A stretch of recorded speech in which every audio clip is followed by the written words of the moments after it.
대표가 당에 설 자리가 없어서 장외로 돌고 있다. 명을 재촉한다.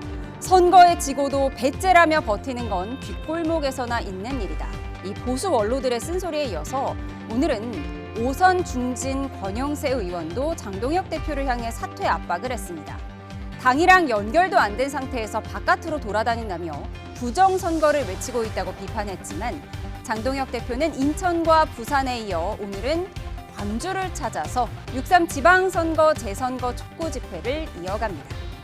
그런데 집회 현장에 장 대표 최측근 외에 현역 의원들의 모습은 많이 보이지가 않습니다. 집회에 함께 나가자는 참여 독려 전화를 의원들이 피하고 있다는 언론 보도도 나왔는데요. 장 대표는 곧 사람을 바꾸는 당 혁신 방안을 발표하겠다는데 추락하는 지지율을 끌어올릴 수 있을지 관련 영상 먼저 보고 오시죠. 올림픽공원에서 대한민국의 민주주의를 지켜낼 수 있도록 여러분 함성을 질러주십시오. 부정선거 재선거 당의 투표 수개표. 출근 도장을 찍듯 홀로 찾아 손팻말을 들고 재선거를 요구했던 잠실 올림픽공원을 넘어 장애로의 저변을 넓히는 모양새입니다. 여러분 그분과 함께 끝까지 이 길을 가야 하지 않겠습니까? 부정선거 재선거 당의 투표 수개표 부정선거 재선거. 당내에선 장 대표 체제가 이대로 연말 이후까지 이어질 수 있다는 관측도 심심찮게 나옵니다. 이번 지방선거는 우리가 진 거고 책임이 있고 그 책임에 대해서 논의가 있어야 된다 이런 말씀을 드렸는데 이 장 대표는 사퇴가 필요하다. 장 대표가 안 진다면 우리 지도부 전체가 책임지는 모습을 만들어내야 된다. 의견이 사실은 갈립니다. 지금 지도부가 거칠 결단을 해야 된다라는 의견을 밝히시는 분도 있고 지방선거에 대한 평가는 각자가 달리 할 수 있는 거 아니냐. 그래서 지금 현재 대표를 물러나라고 하는 것보다는 대여 투쟁에 집중해야 될 때다. 쉽게 의견이 참 모아지지가 않네요. 부정선거 재선거 당의 투표 수개표. 네, 오늘의 정치운 김한규 민주당 의원, 권영진 국민의힘 의원 두 분과 함께합니다. 어서 오십시오. 네, 당이 엉망인데 소수의 소신파 의원들이 우려만 하고 당 중진들은 뭐하냐 이런 비판이 많았는데 오늘 처음으로 권영세 의원이 장동혁 대표 물러나라 이런 일침을 가했습니다. 근데 문제는 장동혁 대표가 들을까요? 권영세 의원은 5선 중진 의원이시고 또 우리 당이 어려울 때 비상대책위원장도 맡으셨던 분인데 저분이 좀채로 자기 속내를 잘 안 드러냅니다. 특히 누구에게 물러나라든지 쓴소리를 잘 하지 않는 분인데 오늘 아마 저분이 작심하고 이제는 도저히 안 되겠다. 이대로 둬서는 당이 정말 국민들이 부여한 우리의 책임을 못 다하겠다. 그리고 2028년 총선과 대선 이것도 어렵겠구나. 이런 생각하에 이제 본인이 나섰다고 보고요.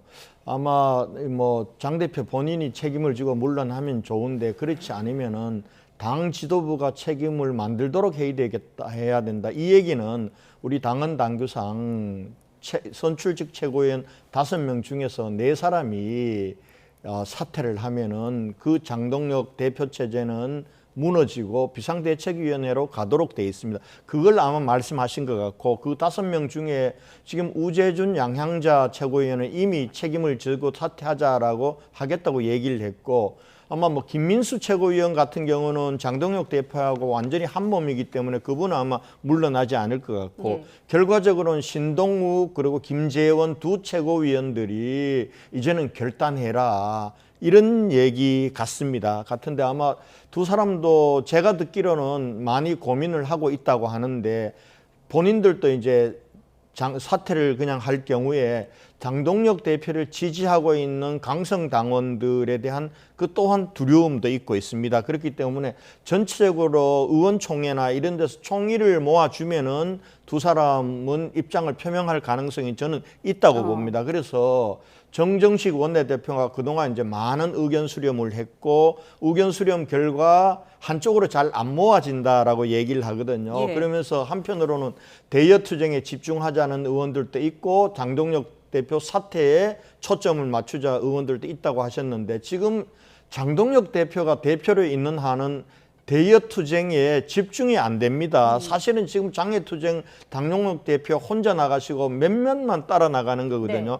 지금 다른 의원들은 장 대표하고 부딪히거나 만나거나 이럴까 봐 사실은 피하는 입장인데 장동혁 대표를 그대로 두고 어떻게 대여 투쟁이 되겠습니까? 그런 면에서 저는 장동혁 대표의 개인이 미어서가 아니라 저는 장동혁 대표를 지지하는 당원들도 꽤 있으십니다. 근데 장동혁 대표와 같은 저 외골수 노선 그리고 배제의 정치, 포용름 정치 그런 국민 상식과 다른 이런 주장들만 하는 리더십이 우리 당을 지배하고 있기 때문에 문제인 거예요. 예. 뭐 저는 전체 지도부 내에 원오브 댐으로 장동혁 대표가 들어와 있는 거 나는 괜찮다고 봐요. 그런데 저분이 당대표로서 전일적인 지배를 하니까 저분으로 인해서 우리 당이 많은 국민들로부터는 지지를 못 받고 그래서 지난 지방선거에서도 참패한 게 아닙니까? 네. 그런 면에서 대표께서 뭐 저하고는 생각이 많이 다른데 장애 집회도 나가고 하시려면은 당대표직을 내려놓고 네. 그렇게 가시면은 조금이라도 당의 보탬이 될 수도 있는데 대표직을 가지고 저렇게 가면요. 우리 당이 점점 더 중도 그리고 또 합리적인 보수 국민들로부터도 더 멀어지는 그 얘기를 오늘 권영세 중진 의원께서 어렵게 말씀하신 거다. 저는 그렇게 봅니다. 네, 다양성의 차원에서는 괜찮지만 리더십으로는 이런 장외 집회가 부적절하다라는 말씀을 하셨어요. 하지만 장동혁 대표는 오늘도 광주로 간다고 하거든요. 근데 이 집회 현장에 현역 의원들이 잘 안 보인다는 거예요. 집회 나와라 전화를 피하고 있다. 이런 보도까지 나온 상황인데요. 뭐 권영준 의원님이 국민의힘 분위기를 잘 전달해 주신 것 같아요. 그런데 저희가 볼 때는 이게 국민의힘의 이상한 문화가 돼가고 있는 것 같아요. 당대표가 본인의 판단하에 내지는 여론을 고려해서 사퇴할 수는 있는데 자꾸 최고위원들을 동원해서 지도부를 붕괴시키는 방식. 이준석 당대표 시절부터 그렇게 끌어내리는 게 저는 모양새가 밖에서 보면 상당히 안 좋아요. 대표가 결단을 안 하니까 그런 거 아닐까요? 아니 그거는 여하튼 임기가 정해져 있는 당대표이기 때문에 비판을 받더라도 자기가 자리를 내려놓을 수밖에 없게 당대표를 설득하거나 여론을 조성해야지 저런 식으로 뒤에서 결국 뭔가 이렇게 음모, 곤모술수 이런 모습을 보이는 게 아닌가 싶은데요. 또 한 가지 사실 장동혁 대표 입장에서는 억울할 수도 있어요.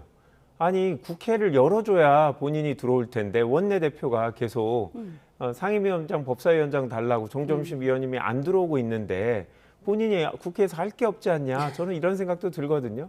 그래서 빨리 국민의힘 법사위원장 사실 현실적으로 어렵잖아요.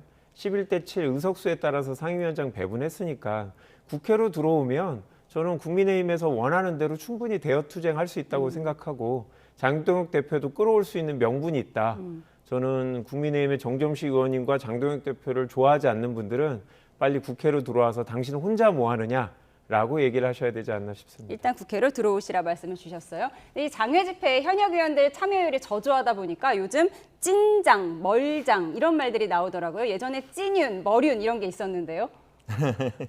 근데 뭐 그렇게 구분하는 거는 뭐 언론의 시각이고요. 뭐 그렇게 또 볼 수도 있습니다. 뭐 장동혁 대표에 딱 붙어서 장동혁 대표와 정치적 운명을 같이 하려고 하는 의원들도 소수 일부 있고 그리고 과거에는 장동혁 대표하고 가까웠지만 야 이거 도저히 안 되겠다 조금 멀어지는 사람도 있고 새롭게 이제 장동혁 대표를 두둔하는 사람도 있습니다. 근데 뭐 그 다 합쳐봐야 그러니까 그렇게 많은 의원들은 아니고요. 예, 오히려 멀장은 보니까 김대식 의원, 최근에 한동훈 의원과 좀 가까운 모습이 포착되다 보니까 멀장으로 분류가 된 것 같더라고요. 근데 뭐 저기서 구태에 넣으려면 반장을 하나 넣어야죠.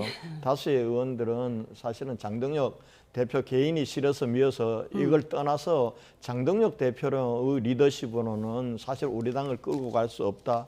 이기는 정당으로 갈 수 없다라는 거거든요. 그런 문제고 조금 전에 김한규 의원님 말씀하셨던 부분들은 민주당 의원들 만나면 이제 농담 삼아 그렇게 우리는 야당 대표 복이 너무 많다고 장동혁 대표 계속 가는 게 제일 좋은 거예요. 제일 좋은 건데 아마 장동혁 대표의 정치를 동의하는 민주당 의원들도 없다고 생각합니다. 그런 면에서 뭐 장동혁 대표를 우리가 뒤에서 뭐 계속 끌어내리는 그런 음모만 꾸미고 있다 그런 건 아니고요. 그건 우리 국민들 민심을 살피고 이렇게 해서 저희들 의원들이 용기 있게 얘기하는 겁니다. 지금 뭐 정청래 대표 같으면은 민주당은 이재명 대통령이라는 뒷배가 있으니까 정청래 대표에 그냥 막 하이에나처럼 달려들어서 비판하고 하는 게 자유로울 수 있어요. 그러나 우리 당은 그렇지가 않잖아요. 그런 상황 속에서도 당의 지도부에 대해서 비판하고 물러나라고 얘기할 수 있는 게 그게 쉬운 일은 아닙니다. 쉬운 일은 아니고 저희들이 뭐 음모를 꾸미는 거나 그런 것도 없고요. 그렇다는 말씀을 드립니다. 예. 네, 이런 가운데 우리 당에 얼씬도 하지 말라며 한동훈 의원을 저격한 안철수 의원이 오늘은 만약에 창당한다면 여의도 레카를 배제하라는 조언 아닌 조언을 했는데요. 화면으로 보고 오시죠. 안철수 의원이 중요한 증언을 했다고 평가합니다.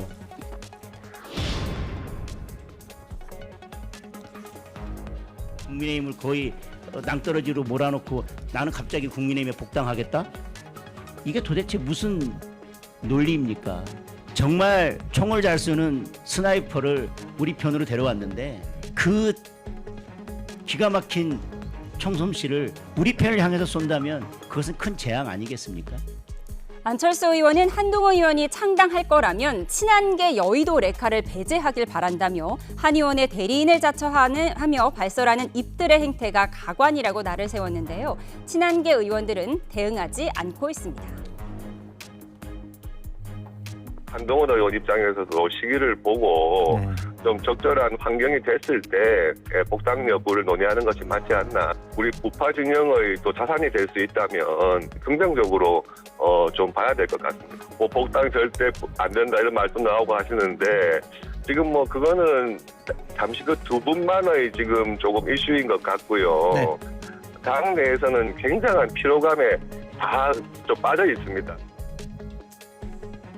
당이 피로감에 빠져 있다. 바라보는 국민들도 조금 피로한 상황인데 한동훈 의원의 창당을 응원하겠다던 안철수 의원 오늘은 창당한다면 여의도 레카를 배제하라고 했어요. 여의도 레카가 누굴 말하는 걸까요? 뭐 결국 한동훈과 가까운 국민의힘 의원들과 원외 대변인, 부대변인들이 이렇게 방송을 많이 하는 분들이죠. 아무래도 한동훈 의원과 가까운 분들이 소위 당권파가 아니죠. 예. 그러니까 당직이 없다 보니까 주로 방송에 많이 나오시는 것 같아요. 그리고 SNS도 많이 하시고. 근데 아무래도 좀 장동혁 대표나 안철수 대표 입장에서 보면 좀 아픈 얘기들을 많이 하시죠. 많이 노출돼 있고. 그래서 그런데 저희가 볼 때는 안철수 의원은 2022년에 국민의힘 입당했고 한동훈 의원은 2023년에 입당했거든요. 당에 들어간 지 3, 4년밖에 안 되는 분들이 무슨 당내 본인들이 본류인 것처럼 싸우고 있는 거 보면 좀 국민의힘은 참 신기한 정당이다라는 생각이 듭니다. 예, 지금 안철수, 장동혁이 손을 잡고 한동훈을 공격하는 이런 양상이 되었는데 이게 뭐 차기 당권 경쟁을 미리 보는 것이다 이런 분석도 나오는데요. 동의하세요? 김한규 의원님 죄송합니다. 제가 이 당에 들어온 지 27년 됐는데 2년 3년밖에 안 되는 사람들한테 뭐 이렇게 당이 우스갯 꼬라지를 보여줘서 죄송한데요.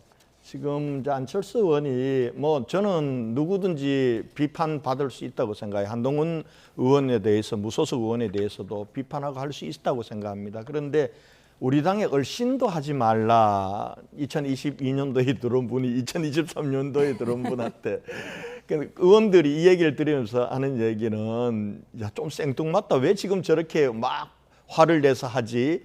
그리고 표현이 좀 과하다. 이런 표현이에요. 그러니까 이제 의원들이 야 이제 저 장동혁이 다음에 물러나게 되면은 그 안철수 의원이 당권 경쟁에 본격적으로 뛰어들려고 결심했나?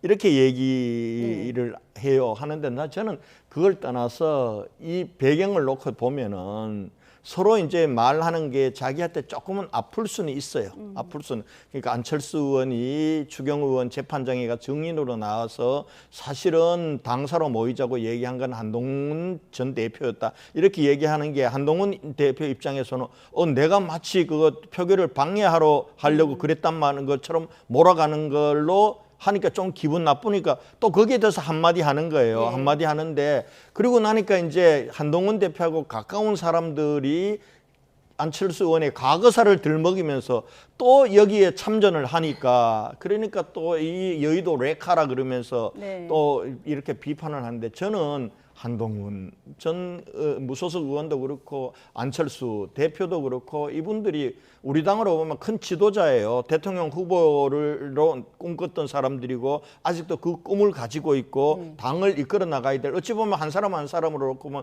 큰 자산인데 자기들끼리 저렇게 좀 너무 작은 정치를 하는 것 같아. 지도자는요. 조금 억울하더라도 참아야 돼요.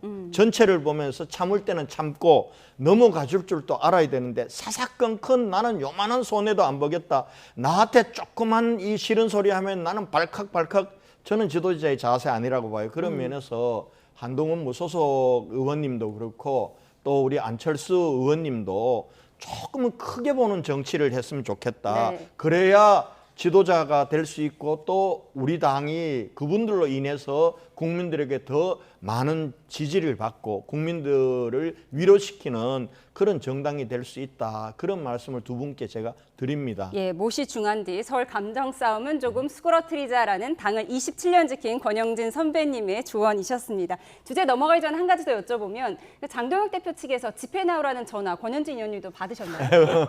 안 하실 줄 알면서. 근데 모르겠어요. 그 뭐 집회에 나오라는 의견을 받았다는 장동혁 대표가 설마 본인이 직접 전화하겠어요? 측근들이 전화한다고 측근들이 할 수는 있겠죠.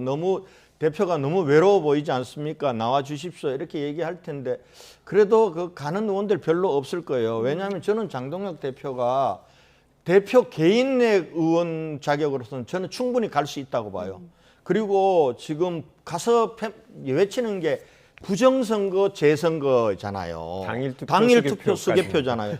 저는 시민단체나 청년들, 국민들은 주장할 수 있다고 봅니다.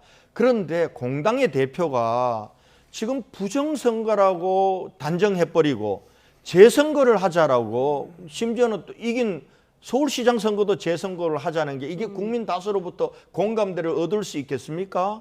결국은 저렇게 당대표가 모이면은 야, 국민의힘은 결국은 국민 다수의 상식과는 먼 당이구나.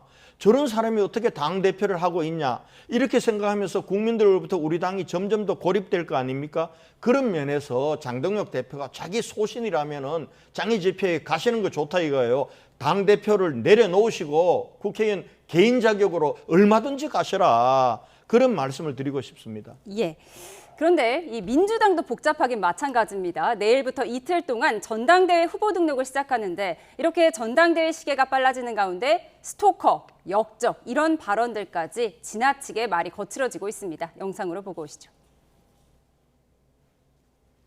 매번 신문에 명청대전이 신문에 일면을 장식하는 이런 어이없는 일이 벌어지고 있습니다. 있을 수 없는 일입니다. 옛날 같으면 역적을 잘라 정말 진압을 해야 될 그런 사안이잖아요. 정청래 전 대표는 전당대회 출마가 목숨까지 위태할 일이냐며 섬뜩하다고 맞받았는데요. 김용남 조국 단일화 무산 후에 국민의힘 유이동 후보가 당선된 평택을 재선거를 두고도 공방을 이어갔습니다. 결과적으로 보면 어부질이 국민의힘에게 한석을 넘겨준 그런 상황이 됐죠. 후보를 그때 안 내는 게 맞지 않았을까? 그런 생각을 지나고 나서 하게 됐어요. 너무 좀 무책임한 발언이 아닌가. 예를 들어서 자기 아들한테 내가 너 낙태했어야 되는데 그냥 나와서 비유가 좀 거시게. 네, 후보를 안 내는 게 맞았다는 이 말에 김용남 전 후보는 어이가 없다며 최소한의 예의를 지켜주길 바란다고 불쾌감을 드러냈습니다. 네, 내일 후보 등록으로 공식적인 막이 오르는데 스토커에 역적에 낙태까지 나왔습니다. 그래서 이게 이럴 일이냐, 정말 섬뜩하다. 정청래 전 대표가 이렇게 말하기도 했는데 정말 이럴 일인가요? 괴롭습니다. 네, 후보가 아닌 의원들은 또 지지자들은 많이 괴로울 겁니다. 본인들의 이야기의 설득력을 높이기 위해서 은유나 비유를 하는 것 같은데요. 그래도 정치인이 쓰는 표현들이라는 게 국민의 상식선에서 눈높이를 넘지 않아야 되는데 지금 나오는 부분들은 너무 강한 용어들이 그렇죠. 나오고 이거는 상대방 후보들에 대한 공격이 아니라 돌아가서 본인들한테 꽂히고 있다. 더 나아가서 우리 당의 지지율을 부정적으로 이제 낮게 하는데 영향을 미치고 있다는 걸 좀 알아주셨으면 좋겠어요. 그래서 저희 의원들은 본인들끼리 경쟁을 하는 건 좋은데 왜 당에 이렇게 영향을 미치면서 당대표 최고위원을 하겠다고 하느냐, 너무나 안타까운 심정을 갖고 있고, 내용에 대해서는 뭐 제가 평가하기는 좀 그렇습니다만 제가 봤을 때 최근에 이 당대표 후보군들의 그 발언들은 저희들이 생각할 때 좀 심한 상황입니다. 예, 평택을에 후보를 내지 말았어야 했다. 이거는 마치 너를 낙태했어야 했는데 낳아버렸다 이렇게 말하는 것과 같다라고 비유가 된 거예요. 정청래 대표 입장에서는 원래 조국당하고 합당하자고 얘기했잖아요. 그래서 오히려 친명 쪽에서 반대해서 합당이 못하니까 이제 조국 대표도 나가고 그리고 김용남 의원 공천할 수밖에 없었고, 그러니까 본인은 좀 억울하다. 그리고 이기려면은 그때 공천 무공천도 생각해봤지 않느냐 이 얘기인데, 근데 그거에 대해서 무책임하다고 당 대표가 그래 얘기하면 안 되죠. 공당의 대표가 당연히 어떤 경우든지 간에 선거를 졌으면은 대표 책임인 거죠. 근데 그때 공천 안 했으면은 어쨌을까 좀 후회된다 이런 식으로 얘기하는 걸 무책임하다라고 하는 건 맞아요. 맞는데 그 표현은 비유를, 그러면 뭐 당신 아들이 그렇게 낙태, 지금 생각해 보면 낙태해서 네 놓지 말았으면 좋았다 이렇게 얘기하면 되겠냐? 이 비유는 정말 맞지 않는 거죠. 정말 수준 이하이고 막말에 가까운 거예요. 근데 제가 볼 때는 지금 이제 저는 뭐 송영길 원내대표하고 같은 시기에 대학을 다니고 해서 그랬는데 요즘 송영길 대표를 보면은 왜 저렇게 사람이 변했을까 이런 생각이 들어요. 아니 본인이 그래 좋아요. 정청래 대표는 떨어뜨리고 친명 후보를 당선시키거나 자기가 당선돼야 되겠다 하는 건 좋은데 왜 페이스메이커 같지가 않더라고요. 본인이 저렇게 행동대장처럼, 아니 지금 말하는 거 보면은 YTN에서도 아까 보니까 목이란 거는 그거는 숨기고 하더라고요. 역적이라고 표현하고 그리고 목을 친다. 어떻게 그렇게 얘기하면서 같은 당에 내일 모레 안 볼 사람도 아니고. 근데 그 표현을 왜 하냐 이거예요. 낙태란 비유를 왜 쓰면서 본인이 저렇게 해야 되는지. 저는 송영길 대표, 내가 보던 송영길 대표 맞나? 왜 저러지? 요즘 그런 생각이 들어요. 그게 이제 민주당 전체를 봐서도 그렇고 본인을 위해서도 저렇게 행동하고 언행하는 게 도움이 하나도 안 될 텐데 왜 저렇게 할까? 뒤에 뭐가 있나? 본인이 뭘 저렇게 하면은 이렇게 해서 만약에 정청래 떨어뜨려 주면은 본인에게 뭘 준다라는 약속을 단단히 받고 그거에 때문에 저렇게 하는가? 이런 의심까지 들 정도로 제가 볼 때는 부적절한 언행을 송영길 대표가 너무 많이 한다 이런 생각을 하게 됩니다. 예, 친명을 자처하는 송영길 의원이 정청래 전 대표를 향한 공격이 너무 과하다라고 말씀을 주셨는데 오늘 유시민 작가가 이런 얘기를 했습니다. 대통령의 지배를 받아들이는 순간 민주당 해체가 시작된다. 이 발언이 또 논란이 될 것 같은데요. 조금 전에 전해진 소식이에요. 어떤 의미일까요? 글쎄요. 저는 일단 내용에 동의가 안 되는데요. 우리 당이나 뭐 당원들, 의원들이 대통령의 지배를 받는다라고 생각해 본 적은 한 번 없고요. 아마 유시민 작가는 당의 기본적인 가치와 이념이 있는데 이재명 대통령이 확장을 위해서 가고자 하는 길이 좀 다르다. 그래서 그쪽으로 가서는 안 된다라고 생각하는 것 같은데 저는 이재명 대통령이 가는 길이 우리 당의 기본적인 가치와 이념하고 그렇게 다르다고 생각하진 않아요. 뭐 다만 최근에 어제도 국가재정전략회의에서 3, 4, 5라는 목표, 3% 잠재 성장률, 세계 4위의 수출국가, 5만 불 국민 성장 이런 얘기를 하는데 물론 기존의 어떤 사회적인 가치와 이념 이런 것보다는 경제 성장이라든지 산업 정책 이런 얘기들을 많이 하고 있죠.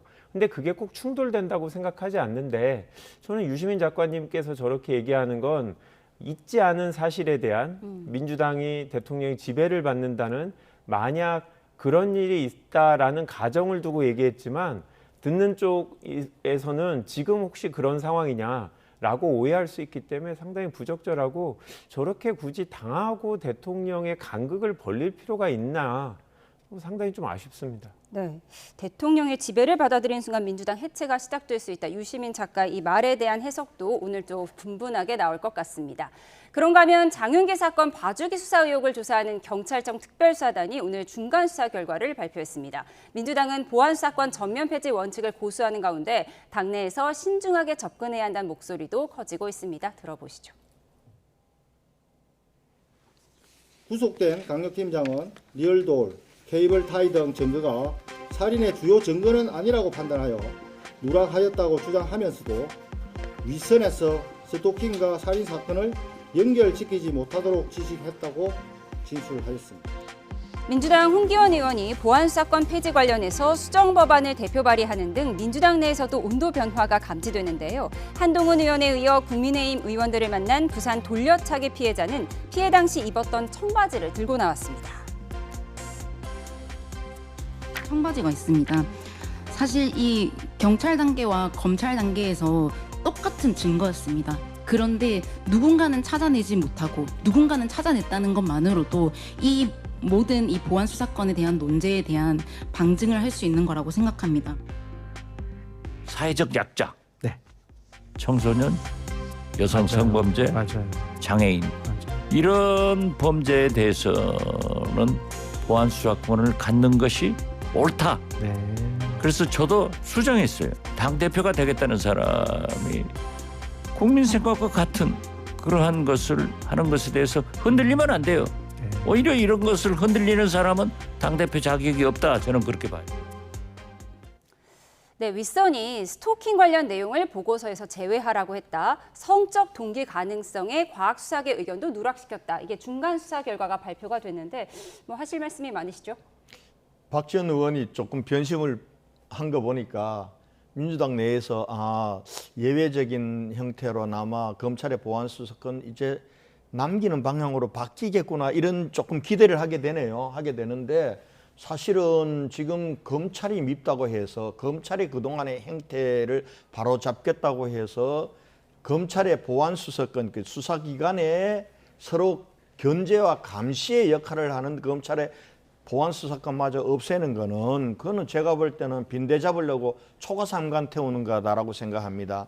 그런 면에서 지금 이번에 보세요. 장윤기 이 광주 여고생 살인 사건 이걸 보면서도 저렇게 이 민주당이 보안수사권 완전히 폐지하자라는 주장을 계속하는 걸 보면 저는 이해가 가지가 않습니다. 만약에 이번에 검찰에 보안수사를 안 했다고 한번 생각을 해보십시오. 이 장윤기란 사람 이 살인마는 결과적으로는 단순 살인으로 어디 유기징역에 처해졌을지도 모르잖아요. 그런데 이게 검찰의 보안수사를 통해서 강간 목적의 살인이었다는 게 스스로 자백하도록 만들고 또 그 과정에서 경찰과 자기 검찰 간부였던 아버지 간에 얼마나 많은 내통을 주고받으면서 핵심 증거를 은폐하고 그리고 이 사건을 축소 조작했다는 의혹도 이것도 아마 검찰의 보안수사가 없었으면 영원히 세상에서 묻혀질 일이란 말이에요.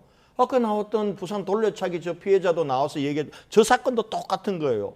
오죽하면 정성호 법무장관이 얘기를 드리니까 자기가 4개월 됐는데 4개월 됐을 때 점검해 보니 경찰의 잘못된 수사를 검찰의 보안 수사로 바로잡은 게 500건이 넘더라는 거 아니에요. 그러니까 정성호 장관마저도 오히려 정점식 우리 원내대표를 만나가지고 이거 국회에서 좀 잘해서 바로잡아 달라고 얘기를 하잖아요. 그런데 민주당이 왜 저렇게 하느냐. 결국은 전당대회 앞두고 강성 지지층들의 지지를 받기 위해서 경쟁적으로 국민들은 아랑곳 없이 강성 당원 보고 저렇게 가는 거예요. 그래서 강성 당원만 국민이 아니잖아요. 집권 여당인데 특히 우리 다수의 국민들의 인권을 범죄자로부터 보호하고 범죄자가 빠져나가지 못하도록 하는 최소한의 검찰의 보안 수사권을 유지하도록 뭐 김한규 의원님도 저는 생각이 거의 비슷할 거라고 봅니다. 그렇게 가는 방향으로 지금이라도 선회해야 된다. 그렇게 집권 여당에 권고 드리고 싶습니다. 예, 보안수사권 폐지 법안을 대표 발의하신 김한규 의원님께서 하실 말씀이 많으실 것 같은데 한동훈 의원이 우리 방송에 나와서 공개 토론이라도 하자 이렇게 제안을 했어요. 네, 저는 국회로 들어오라라고 말씀을 드리고 싶은데요. 국민의힘이 다른 생각을 갖고 있으면 법안을 내고 법사위에서 방송에서 다 보이는 데서 논의를 하면 되거든요. 지금 안 오기 때문에 5월 30일 이후로 국민의힘이 계속 국회에 안 들어온 지가 거의 2달째 되고 있는데 국회에 와서 논의했으면 좋겠다라고 말씀드리고요. 저희는 당내에서 보안수사권 폐지가 주인 내용의 법안을 발의를 했고 그런데 최근에 이제 여러 의원들이 예외적으로 보안수사권을 인정해야 된다라는 법안을 내거나 그런 주장을 하고 계십니다. 어제도 의원총회에서 한 2시간 정도 논의했고 오늘도 법안 소위에서 계속 논의하고 있는데요. 다음 주, 다다음 주 정도까지는 이런 논의를 계속 이어갈 거고 수정될 수도 있다. 그런 논의를 해봐야 되는 상황이고요. 다만 이 보안 수사의 긍정적인 효과는 분명히 있습니다. 장윤기 사건 같은 경우는 보안 수사가 되게 잘 된 경우죠. 예. 경찰의 잘못된 수사를 찾아냈고 그런데 보안 수사로만 가능하냐? 지금은 보안 수사가 훨씬 편하기 때문에 검찰이 굳이 다시 수사라고 얘기하지 않고 의심이 돼도 직접 본인들이 수사를 하지만 그러면 영원히 경찰의 수사 능력은 늘어나지 않습니다. 보안 수사 요구권도 있고 시정조치권도 있고 재수사 요구권 지금까지는 잘 활용하지 않았어요. 왜냐하면 보안 수사를 하면 되니까 답답하니까 그냥 본인이 직접 했고 시기상조론이라고 법조계에서 수십 년 동안 경찰의 법률적 지식은 부족해서 직접 맡기긴 어렵다라는 생각을 여전히 갖고 있는 건데 저는 검찰이 충분히 훌륭한 수사 경험과 법률 지식으로 기록을 통해서도 피해자의 진술들이 다 있기 때문에 이 시정 요구나 재수사 요구, 보안 수사 요구로 가능하다고 생각하고 만약에 이런 부분이 부족하다라고 하면 이거를 실질화할 수 있는 방안들을 좀 제안해 주셨으면 좋겠는데 한동훈 전 대표 같이 수사 경험이 많은 분들이 어떻게 하면 경찰이 검찰의 요구에 잘 응할까? 지휘 감독 관계가 아니면 앞으로 변화된 대등한 관계에서 어떻게 이런 검찰의 수사 경험이 잘 활용될 수 있는가 이런 제안도 해주셨으면 좋겠는데 자꾸 친정인 검찰의 보안 수사만 필요하다고 하고 더 이상 한 발짝도 안 나가고 마치 저희가 검찰을 미워서만 이런 판단을 하는 걸로 생각하는데요. 검찰 미워서 하시는 분들 상당히 많아요. 하지만 밉다고 해서 수사 체계를 바꿀 만큼 저희 민주당 전체가 그렇지는 않습니다. 네. 그래서 한동훈 대표가 법사위에 오시던 여하튼 다른 분들이 국회에 와셔서 법사위가 아니신데. 네, 아니 뭐 주진우 의원이라든지 네. 여러분들이 있으니까 오셔서 저희들이 수긍할 수밖에 없는 좋은 법안을 한번 내주셨으면 좋겠어요. 장외에서 얘기만 계속하는 게 아까 권영진 의원님이 말씀하신 대로 요즘에 정치 트렌드이긴 한데 SNS도 빨리 답을 해야 되고 이런 방식의 정치보다는 국회에서 원내에서 일을 했으면 좋겠습니다. 네. 제가 이건 조금 말씀드릴게요. 지금 김한규 의원님 말씀에도 경찰에 그러면 보안 수사권을 검찰에 줘버리면은 경찰의 수사 능력 향상이 안 된다. 그럼 검찰의 수사 능력을 향상시키기 위해 가지고 국민의 생명과 인권을 담보로 하겠다라는 그거는 굉장히 무책임한 거라는 생각이 들고요.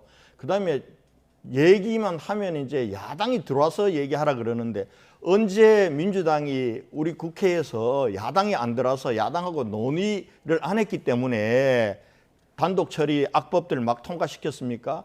민주당이 마음만 먹으면요. 국민의힘 없는 국회 자기들끼리 마음대로 하는 거예요. 지금 사실은 11개 상임위원회야 법사위 독식하는 것도 언제 우리하고 협의했습니까? 본인들끼리 본회의장에서 땅땅땅땅 방물이 다 하고 7개 던져주고 야 이거 받으려면 받아 들어와 이렇게 얘기하는 거 아니에요. 그러니까 그렇게 말씀하시면 안 되는 거죠. 이 문제와 관련해서는. 그리고 보안 수사권을 검찰에 남겨야 된다는 법을 우리도 당론 법안 거의 준비해서 곧 발의를 할 겁니다. 하는 것하고 야당이 들어가서 둘러리 서고 그냥 자기들 입맛대로 원하는 대로 다 단독 처리하는데 그동안 그렇게 당했던 야당이 이제는 그런 정치하지 말고 제발 협치에 요만큼이라도 좀 양보해달라고 요구하는 거 그거 들어줄 생각을 해야죠. 그걸. 여야 비대칭 국회의 한계점에 대해서 말씀을 주셨습니다. 저희 마지막 주제 살펴보겠습니다. 이재명 대통령이 초고가 주택의 보유세를 두고 국민 의견을 묻는 실시간 유튜브 댓글 투표를 진행했는데요. 야권에서는 가볍다고 비판했습니다.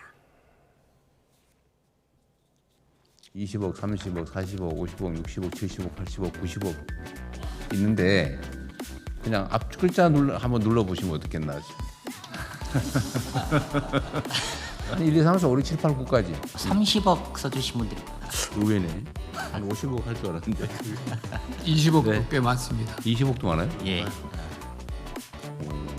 그거 하면 우리 큰일 날 것 같은데. 네, 제가 드릴 말씀은 없는 것 같습니다. 아, 여기 20억 넘어요? 아, 집 없어 이제. 집 한 채 있습니다. 근데 20억 넘습니다. 네, 집이 없다는 이 대통령, 지난 2월에 매물로 내놓은 분당 아파트가 가계약을 거쳐 곧 매도가 완료된다고 합니다. 유승민 전 의원은 국민이 걱정하는 부분은 미친 집값과 전월세인데 대통령이 초고가 주택의 기준을 유튜브 댓글로 묻는 건 충격적이라며 가벼운 포퓰리즘이라고 꼬집었습니다. 네, 저희가 시간 관계상 짧게 두 분의 의견 듣고 마치겠습니다. 네, 야당에서는 너무 가볍다고 하더라고요. 저렇게 해서 결정을 하나요? 저희가 20억, 30억 기준이 되게 많았던 것 같은데 저희가 20억, 30억으로 초고가 주택 결정을 하지 않습니다. 저거는 국민들이 어떻게 생각하는지 국민들한테 보여주는 거고요. 실질적으로는 30억 이상, 40억 이상의 주택이 어느 정도 되는지 초고가 주택으로서 보유세를 부담할 수 있는 경제적 능력이 되는지 이런 부분에 대한 통계를 지금 검토하고 있으니까 아마 뭐 유승민 전 의원을 포함해서 여러분들이 대통령이 하신 말씀을 저렇게 다 지켜봐 주시는 거는 부동산에 대한 관심이 많다라는 건 좋은데요. 마치 저런 방식으로 저희가 의사결정을 한다는 전제에서 비판하는 거는 저는 사실관계가 맞지 않다고 생각합니다. 네, 지금 국민들이 주택 못 가져서 괴로운데 지금 저렇게 좀 게임처럼 한 것이 적절하냐를 두고 지금 야당에서는 얘기가 있는 것 같아요. 그 얘기예요. 그건 저렇게 결정하시겠습니까? 저렇게 결정하면 안 되겠죠. 그런데 국무회의를 공개해서 생중계하는 국무회의를 열어놓고 국무위원들끼리 모인 자리에서 저렇게 웃으면서 장난하는 것도 아니고 국민들은 지금 집 살려면 집이 없어요. 나와 있는 집이. 전세 난 월세 대란이거든요. 서민들은 죽을 지경이에요. 그래서 이 부동산 문제 때문에 이번에 사실은 민주당이 서울 놓친 것도 그 이유가 크잖아요. 그런데 그 대책을 나는 국무위원들하고 모인 자리에서 대통령이 저렇게 참 이 표현하기가 참 못하지만 낄낄낄낄 웃어가면서 1번, 2번 하고 이게 말이 되는 저 국민들이 저걸 지켜보면서 기가 차지 않겠어. 저도 정말 기가 차더라고요. 어떻게 저렇게 할 수 있나 대통령과 국무위원들이. 제발 그 부분 좀 정신 차리세요. 저거는. 예, 부동산 관련 국무회의까지 두 분의 의견을 들어봤습니다. 지금까지 김한교 민주당 의원, 권영진 국민의힘 의원 두 분과 함께했습니다. 고맙습니다.